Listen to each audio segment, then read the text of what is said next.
Seja bem-vindo ao nosso CSI Cast. Espero que vocês gostem e vamos falar pandemias pela história. Boa tarde a todos do 7º C. Eu sou Gabriel Reis e eu vou falar aqui sobre a gripe espanhola, uma das pandemias que já teve. A gripe espanhola, também conhecida como gripe de 1918, foi uma vasta e mortal pandemia do vírus influenza. De janeiro de 1918 a dezembro de 1920, infectou uma estimativa de 500 milhões de pessoas, cerca de 1/4 da população mundial na época. Estima-se que o número de mortes esteja entre 17 milhões e 50 milhões e possivelmente até 100 milhões, tornando-a uma das pandemias mais mortais da história da humanidade. A gripe espanhola foi a primeira de duas pandemias causadas pelo influenza vírus H1N1, sendo a segunda ocorrida em 2009. Isso mesmo, Gabriel. E hoje eu irei falar sobre a peste negra, a maior pandemia que a história humana já viu. A peste negra, também conhecida como Grande Peste, foi a pandemia mais devastadora registrada na história humana, tendo resultado na morte de 75 a 200 milhões de pessoas na Eurásia, atingindo o pico na Europa entre os anos de 1347 e 1351. Acredita-se que a bactéria Yersinia pestis, que resulta em várias formas de peste, septicêmica, pneumótica e mais comum bubônica, tenha sido a causa. A peste negra foi o primeiro grande surto europeu de peste e a segunda pandemia de peste. A praga criou uma série de convulsões religiosas, sociais e econômicas, com efeitos profundos no curso da história da Europa.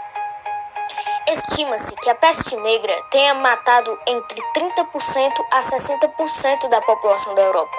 No total, a praga pode ter reduzido a população mundial de 475 milhões para 350 a 375 milhões no século XIV. A população da Europa demorou cerca de 200 anos até recuperar seu nível anterior.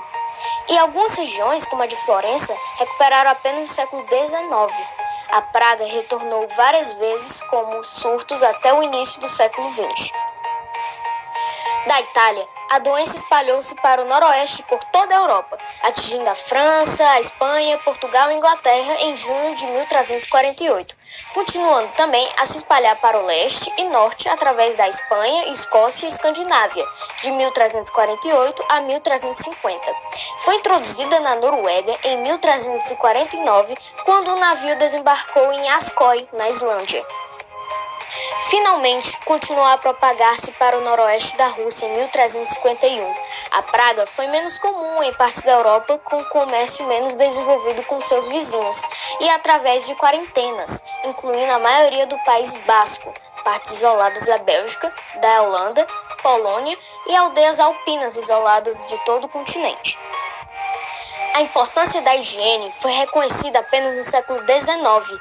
Até então, as ruas eram geralmente imundas com animais vivos de todo tipo e abundantes parasitas, facilitando a propagação de doenças transmissíveis.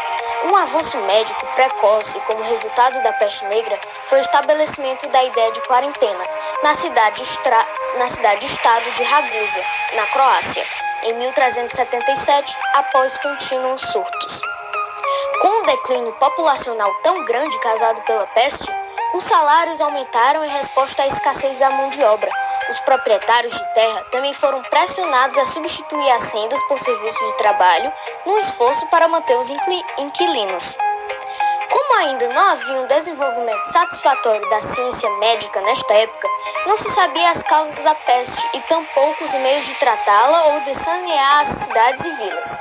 A peste foi denominada negra por conta das afecções na pele da pessoa acometida por ela, isto é, a doença provocava grandes manchas negras na pele, seguidas de inchaços em regiões de grande concentração de gânglios no sistema linfático, como a virilha e as axilas.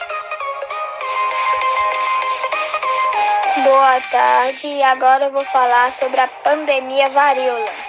A varíola atormentou a humanidade por mais ou menos 3.000 anos, vitimando cerca de 300 milhões de pessoas.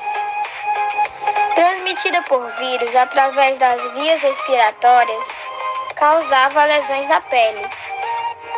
Edward Jenner descobriu a vacina da varíola em 1796. Apesar disso, a doença foi erradicada somente em 1980, após campanha de vacinação em massa.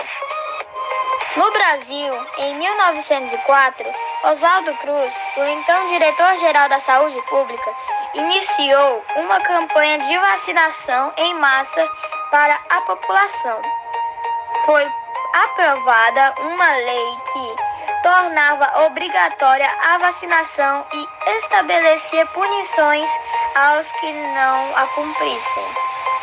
Muitos revoltosos com a lei realizaram fortes manifestações na cidade do Rio de Janeiro, o que causou o decreto do estado de sítio.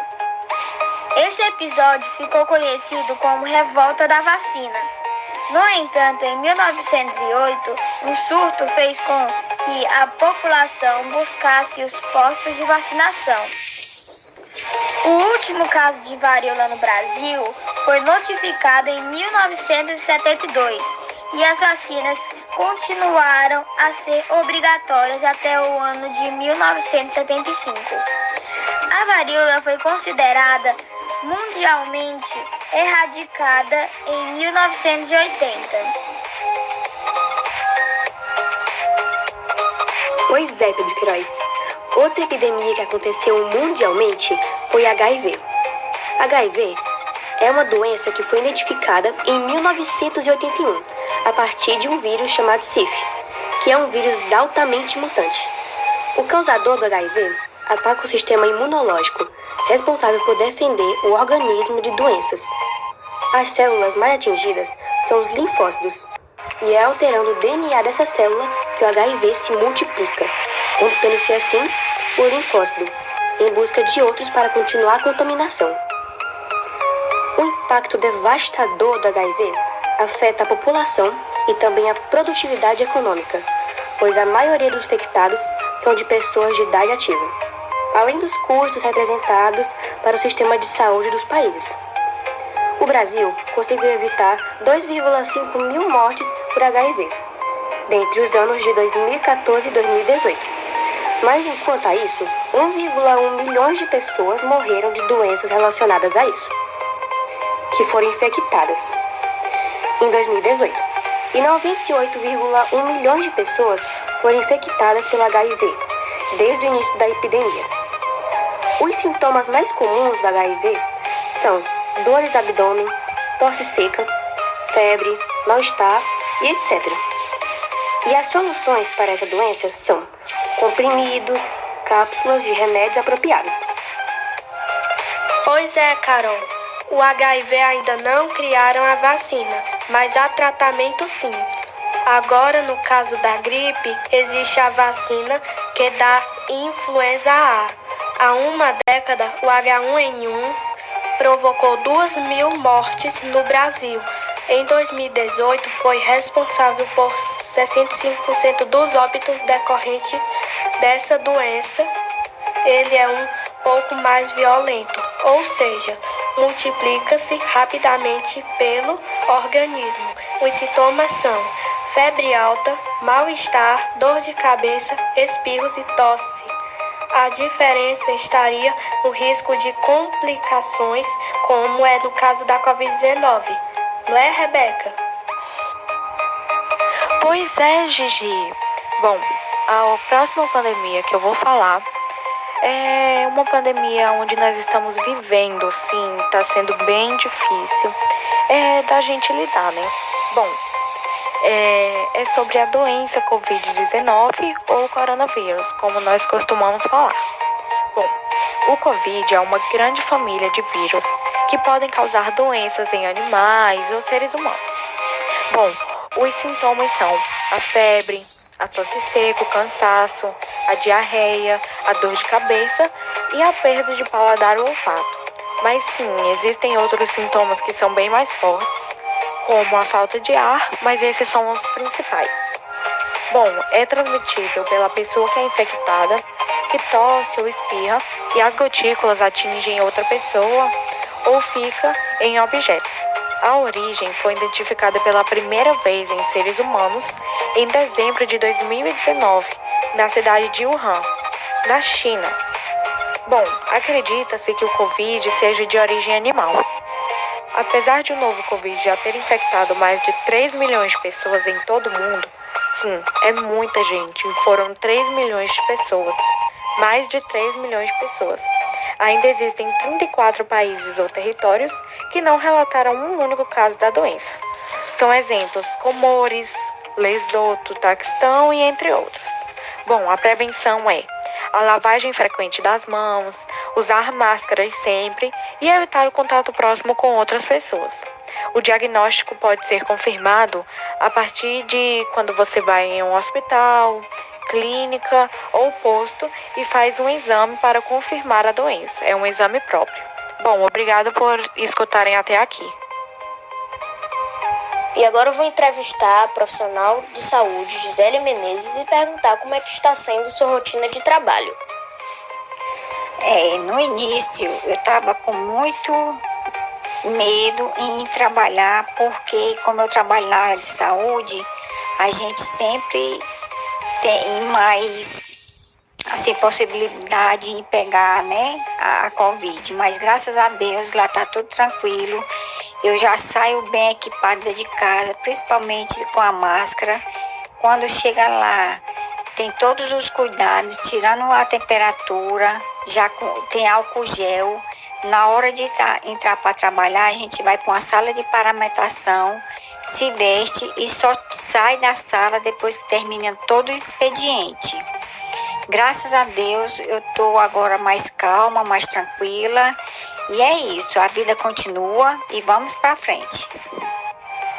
Eu vou falar com a fisioterapeuta Ingrid Reis. Vamos perguntar como está sendo sua rotina de trabalho. No início todos ficaram apreensivos porque não sabíamos como era a forma de contágio e precisávamos ter uma forma de higienização diferente. E com o tempo fomos nos adaptando com o uso de álcool, máscaras apropriadas, roupas apropriadas, mantendo o distanciamento com os pacientes devido e fazendo aquele tratamento e higienização necessária para todos. Obrigado por ter nos escutado até aqui. Desejo uma boa tarde e tchau, pessoal.